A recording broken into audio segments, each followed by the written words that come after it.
Night Sardarji Punjabi డాబా శంకరపురం నుంచి డిచ్పల్లి దగ్గర వరకు నిజామాబాద్ జిల్లా డిచ్పల్లి వరకు ప్రయాణం కొనసాగింది. డిచ్పల్లిలో రెస్ట్ తీసుకుని నా వల్ల కాలేదు, పండుకున్నాను. ఒక 3 అవర్స్ పండుకొని మళ్ళీ ఎగ్జాక్ట్లీ 5 to 6 లోపల మేము ఫ్రెష్ అయిపోయి 6 నుంచి బయలుదేరినాము. ప్రస్తుతానికి డిచ్పల్లి ఈ టోల్గేట్ గుండంగా వెళ్తున్నాము. మనకి ఎంత తొందరగా అంత తొందరగా వెళ్ళాలనే ఆలోచన. ఇది మనం ఇంకా ఔటర్ రింగ్ రోడ్లో ఎక్కినాము ఫ్రెండ్స్. ఔటర్ రింగ్ రోడ్లో వెళ్తున్నాము. అదో మన మిత్రులమే, పక్కన ఉన్న మిత్రుడు, ఈయనకి ఓ మిత్రుడు, ముగ్గురమే బాగా క్షేమంగా తిరిగి వెనక్కి వస్తున్నాము. ఈ ఔటర్ రింగ్ రోడ్లో మనకి బెంగళూరు కనిపిస్తుంది కదా ఫ్రెండ్స్. గచ్చిబౌలి మీదుగా ఔటర్ రింగ్ రోడ్లో వెళ్తున్నాము.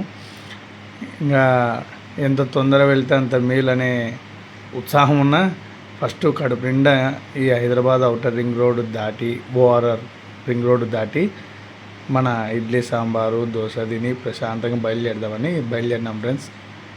మేము ఇంకా ఔటర్ రింగ్ రోడ్డు అవుట్ అవుతున్నాము.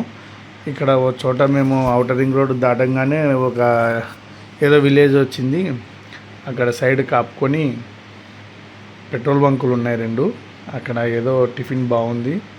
మేము చేసి బ్రేక్ఫాస్ట్ చేసి అక్కడ నుంచి కర్నూలుకి ప్రయాణమైన ఫ్రెండ్స్. అగో కొత్తకోట, మన ఛత్రపతి శివాజీ మహారాజ్ గారి స్టాచ్యూ కనిపిస్తుంది మనకి. కొత్తకోట మీదుగా పెబ్బేరు మీదుగా వెళ్తున్నాము. ఇంకా మన కర్నూలు ఎంటర్ అవుతుంటే ప్రాణం లేసి వస్తుంది ఫ్రెండ్స్. బాగా ఎంతైనా అదొక థ్రిల్లో. క్షేమంగా వెళ్ళొచ్చినాం. అన్ని కిలోమీటర్లు, దాదాపు 3000 కిలోమీటర్లు. అవి తుంగభద్ర అనేది కర్నూలులో ఎంటర్ అవుతున్నాము. మొత్తానికి మహాకుంభమేళా ప్రయాగరాజ్ సక్సెస్ఫుల్గా వెళ్ళొచ్చినాం. థ్యాంక్ యూ ఫ్రెండ్స్, మీరందరూ నన్ను ఎంకరేజ్ చేసి వీడియో చూస్తున్నందుకు. ఇలాగే సబ్స్క్రైబ్ చేయండి, లైక్ చేయండి, షేర్ చేయండి.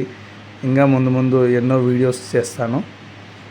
మన తుంగభద్ర దాటి మన కర్నూలులో ఎంటర్ అవుతున్నాము.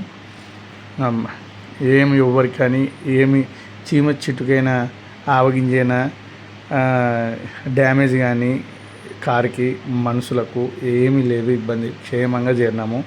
చాలా సంతోషం అనిపించింది. అందరి ఆశీస్సులు ఉండాలి. Thank you friends. Bye friends.